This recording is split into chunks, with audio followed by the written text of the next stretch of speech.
Hey there, and welcome to this week's edition of The Wrap. A quick heads up, from next week, The Wrap is taking a well-earned 3-week break, so our team can recharge and return with even sharper reporting. This week, we look at how the world is finally recognizing the reality in Gaza. Closer to home, there's a revealing exposé on our deputy president, and Sushi King is officially off the menu, for now. One of South Africa's top hitmakers is also facing a lawsuit. Internationally, a strong earthquake rattled the Pacific. Ciara danced her way into Benin, and a pop star is dating a former prime minister. We'll let you guess who. Plus, MKP and Cyril go head-to-head at the ConCourt. So let's dive into these stories and more in this week's Wrap, brought to you by myself, Verashni Pillay, and the Explain.co.za team. First up in your national brief, South Africa is racing to finalize a trade deal with the US before a 30% tariff kicks in tomorrow.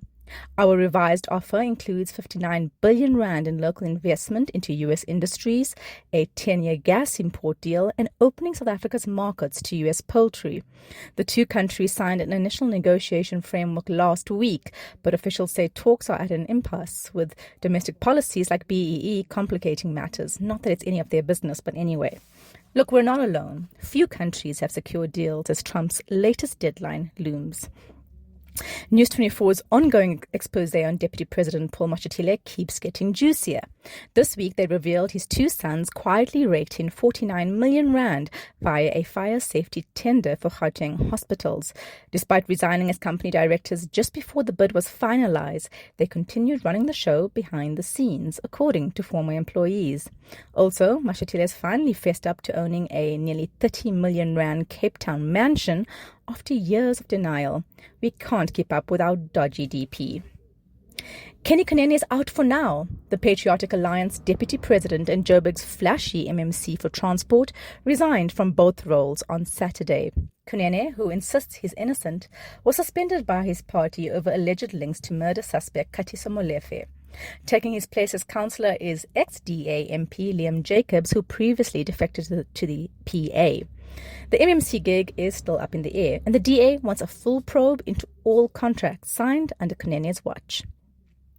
UCT is finally pulling the plug on dodgy AI detection tools. The infamous Turnitin and its ilk have been flagging students just for writing too well or sounding a bit different, causing unnecessary panic and suspicion.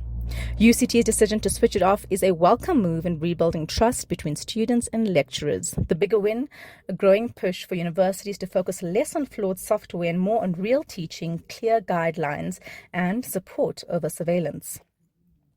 Tyler has been hit with a lawsuit over water royalties. Just days after being announced as a Global Citizen Festival performer with a weekend at Shakira in New York later this year, the Grammy winner is being sued. Two California-based collaborators say they were cut out of producer credits and royalties for her Grammy-winning hit Water, and now want recognition, plus a slice of the billion-stream pie. Water runs deep, and apparently so does the drama.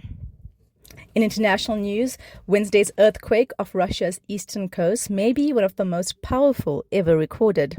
The 8.8 magnitude quake is tied for the 6th strongest in history and the most powerful since Japan's 2011 disaster. Tsunami waves have since hit parts of Russia, Japan, and Hawaii, but thankfully, mass evacuations, early warnings, and coastal regions on high alert meant no deaths were recorded and minimal structural damage was reported. Still, the full impact may take days to unfold. At least 43 people were killed during a church vigil in eastern DRC this week, including 9 children.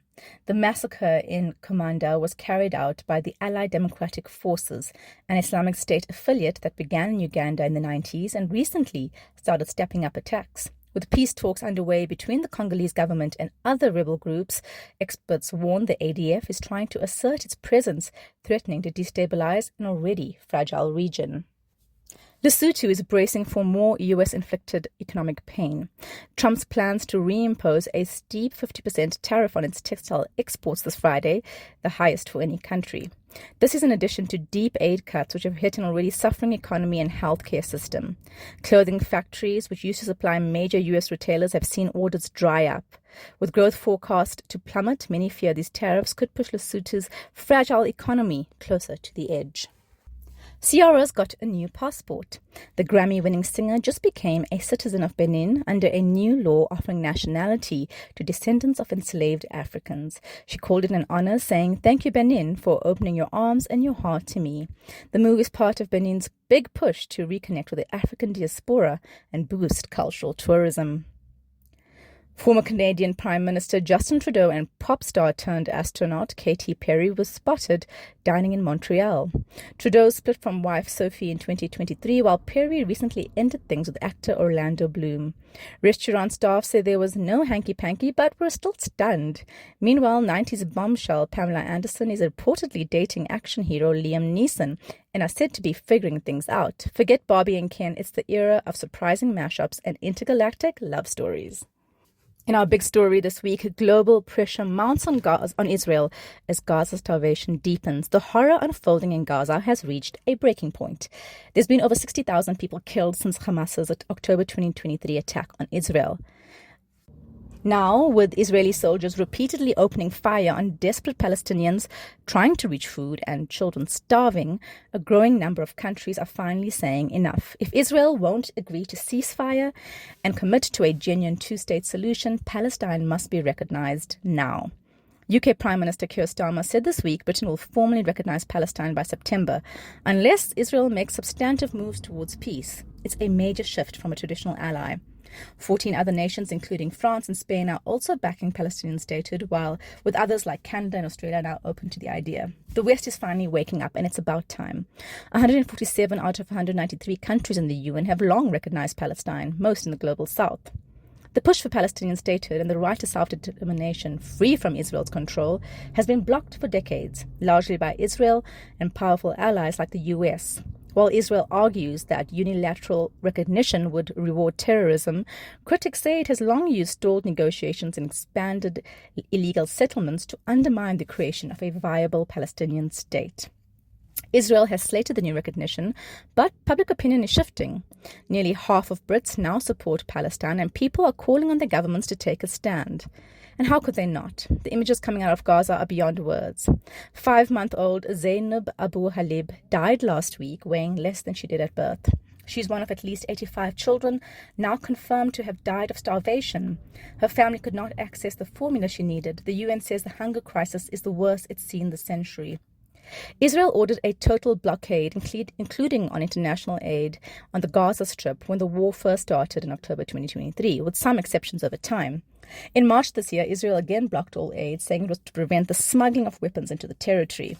Al Jazeera reports the Israeli military also often attacks life-saving aid convoys, saying terrorists are being targeted without providing evidence. This has led to the UN and other aid agencies withdrawing staff at times.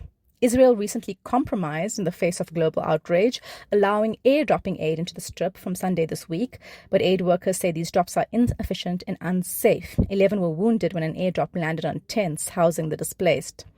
What's happening in Gaza is unconscionable. It's past time to stand firm on the side of justice.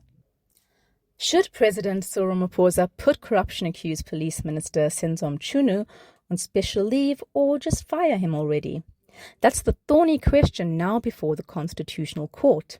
Last week, we told you the MK party had dragged Ramaphosa to the apex court over his decision to merely suspend Mchunu, following bombshell claims by KZN police boss and Nhlanhla Mkhwanazi of political interference in police investigations.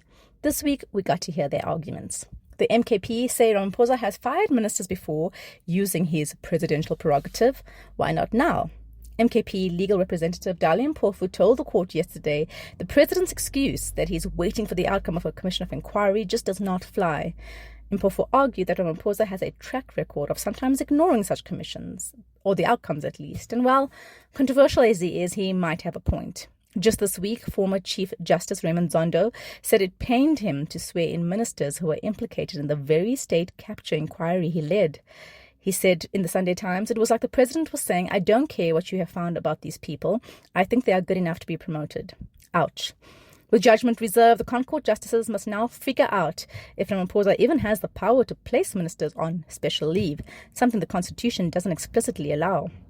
Constitutional law expert Pierre de Vos says the MKP might have a point in part of their arguments, avoiding the usual conspiracy theories for once. While Feroz Kachalia is an excellent choice for acting police minister and is due to start tomorrow, if his appointment is later ruled invalid, every decision he made could also be invalid. That's a whole mess nobody wants. Meanwhile, the inquiry into Mkhonazi's claims, led by soon-to-retire Deputy Chief Justice Mbuyiseli Madlanga, has officially kicked off. Madlanga announced on Monday. He added that the nearly 150 million rand budget is adequate, which certainly hope so. And in classic headline-hunting fashion, EFF leader Julius Malema has invited Mkhonazi to join the Red Party if he's pushed out over all of this. But with Mkhonazi's growing fan base, we doubt he'll be needing a political lifeline. Mchunu, though, may want to start dusting off his CV.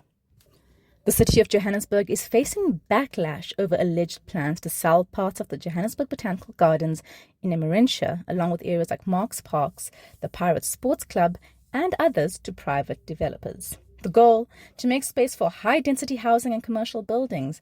These plans are expected to be discussed at a council meeting in August. The proposal may also include other well-known recreational spots like the Field and Study Centre, Melrose Bowling Club, Killarney Country Club and Zoo Lake, though nothing has been officially confirmed yet. What's upsetting many residents and sports clubs is that they only found out about this through a Johannesburg Property Company tender document. People who've helped maintain these spaces and built sports communities around them say they were not consulted and now feel blindsided. Some Ward 88 residents became aware of the Marks Park development last month, which includes parts of the Botanical Gardens. But according to Johannesburg Parks and Zoo spokesperson Jenny Moodley, the proposal was only meant to refer to Marks Parks, and the garden was listed by mistake. A public participation motion was supposed to be presented on 25th June, but it didn't happen because Council Speaker Nobuhle Mthembu was voted out that same day in Joburg's ongoing drama. On top of that, the motion itself had major issues like unclear property sizes, pricing, and confusion over whether the properties would be sold, leased, or transferred for housing. Sports clubs say they've already been struggling with short-term leases, making it hard to upgrade or care for the facilities. Now the proposed sale feels like the final blow. These spaces offer a crucial green lung to the city and are an integral part of its various communities. The sports complexes and facilities offer programs for youth across rugby, baseball and hockey, keeping kids out of trouble. These places bring thousands of people together every week. The planned developments would also put pressure on the already overburdened water supply and other failing infrastructure in those areas. The DA spokesperson for economic development in Johannesburg says the matter still needs to go back to the Section 79 committees, the team that decides if a proposal should be heard by the council, which means for now, everything remains uncertain.